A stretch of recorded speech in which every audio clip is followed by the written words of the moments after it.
नारद जी महाराज ने सनकादिक 4 कुमारों से प्रश्न किया है, प्रभु हमको ये बताइए, आपने कहा भागवत की महिमा क्या है, भागवत सुनने से आखिर हमें क्या प्राप्त होता है, क्या मिलता है, सारी चीजें मुनियों ने नारद जी को सुनाया। अब आज नारद जी का ये प्रश्न है, प्रभु हमको ये बताइए, जो मनुष्य पाप करते हैं, जो व्यक्ति पापी होते हैं ना, क्या वो भी कथा सुन करके उनका उद्धार होगा? नारद जी ने जैसे पूछा, मुनियों ने कहा अवश्य होगा। बड़े बड़े पापी भी अगर भागवत जी के शरण में आ जाए और कथा को सुन ले तो ऐसे पापी का भी उद्धार केवल भागवत श्रवण से ही संभव है। प्यार से बोलो। अब नारद जी ने कहा कि प्रभु कोई उदाहरण तो बताइए, पापी का अर्थ क्या है, कौन से प्रकार के पापी, क्या कार्य करने से पापी कहलाते हैं? तब आज मुनियों ने कहा, नारद जी ध्यान से सुनिएगा, ए मानवाः पाप कृतास्तु सर्वदा सदा दुराचार रता विमार्गगाः क्रोधाग्निदग्धाः कुटिलाश्च कामिनाः सप्ताहयज्ञेन कलौ पुनन्ति ते। ए मानवाः पापकृतस्तु सर्वदा, जो मनुष्य सदैव पाप करता है, बड़े बड़े पाप करने वाले पापी भी अगर एक बार कथा के शरण में आए, भागवत जी के शरण में आकर के भागवत जी से प्रार्थना करे कि हमने जीवन में बहुत पाप कर्म किए, लेकिन हे भगवान हम आपके शरण में आए, हमारे पाप का, आप हमारे पापों का नाश करिए। भागवत के शरण में ऐसे पापी भी अगर आते हैं तो ऐसे पापी का उद्धार भागवत जी अवश्य करते हैं। भागवत ऐसी कथा जो पतितों को भी पावन करने वाली है, इसलिए भागवत के शरण में बड़े बड़े पापी भी आए, बड़े बड़े पापी दुराचारी नास्तिक भी भागवत कथा में आए और मन से ये संकल्प ले ले कि आज तक जो हुआ सो हुआ, आज के बाद हम पाप नहीं करेंगे, तो भागवत जी अवश्य ऐसे मनुष्य के ऊपर भी कृपा करती है। 5 प्रकार के पाप के बारे में नारद जी को सुनाया गया। पाप कौन से पाप? 5 उग्र पाप।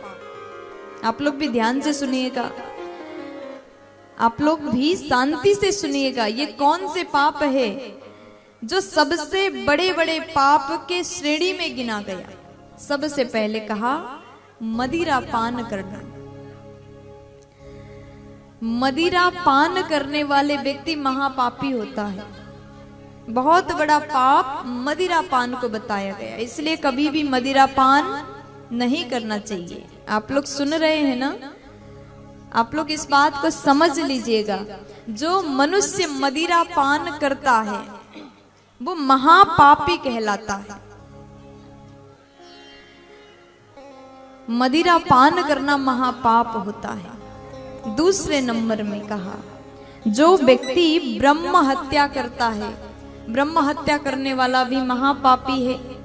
तीसरे नंबर में स्वर्ण चोरी को भी महापाप बताया गया, इसलिए कभी भी सोना चुराना नहीं चाहिए। अब चौथे नंबर में परस्त्री गमन, ये भी भयंकर महापाप है। और 5वें नंबर में कहा विश्वासघात करना। कोई आप पर बहुत ज्यादा भरोसा करता है, आपको अपने जीवन की सारी बातें आपसे शेयर करता है, अपने जीवन की हर गोपनीय चर्चा आपके साथ अगर करता है, क्योंकि उसको आप पर बहुत ज्यादा भरोसा है, बहुत विश्वास है। आपने कह दिया आपकी ये बात हम किसी को नहीं बताएंगे, लेकिन बाद में आपने वो बात सबको बता दिया तो उसका विश्वास टूट जाएगा। इसलिए कभी भी जो व्यक्ति आपके ऊपर आंख बंद करके भरोसा करता है ना, उसके भरोसा को तोड़ना नहीं चाहिए। इसे कहते विश्वासघात। ये विश्वासघात करना भी महापाप बताया गया। इसलिए ये 5 प्रकार के पाप अपने जीवन में हमको नहीं करना चाहिए। आप लोग सुन रहे हैं बड़े भाव के साथ में। हमने जो बताया इसको अपने जीवन में अवश्य धारण करिएगा। यहाँ पर मुनियों ने क्या कहा? जो व्यक्ति मदिरा पान करता है, स्वर्ण चोरी करता है, परस्त्री गमन करता है, ब्रह्म हत्या करता है और विश्वासघात करता है, ऐसे महापापी भी अगर भागवत जी के शरण में आ जाए और प्रणाम करके बोले, केवल मुंह से नहीं दिल से कह दे कि हे प्रभु, आज तक जीवन में बहुत पाप हमने कर लिया, लेकिन आज के बाद हम ऐसी गलती, ऐसे पाप नहीं करेंगे।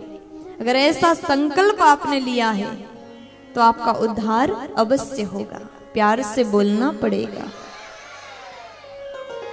देखिए, आपने सुना होगा भागवत सुनने से मनुष्य का उद्धार होगा, लेकिन भागवत सुनने मात्र से उद्धार नहीं होता। भागवत में जो बातें बताए, कौन से चीजों को हमें फॉलो करना चाहिए, अगर उन बातों पर आप ध्यान देते हैं और अपने जीवन में उतारते हैं, तब जाकर के हमारा उद्धार होगा। 5 प्रकार के उग्र पाप के चर्चा किया।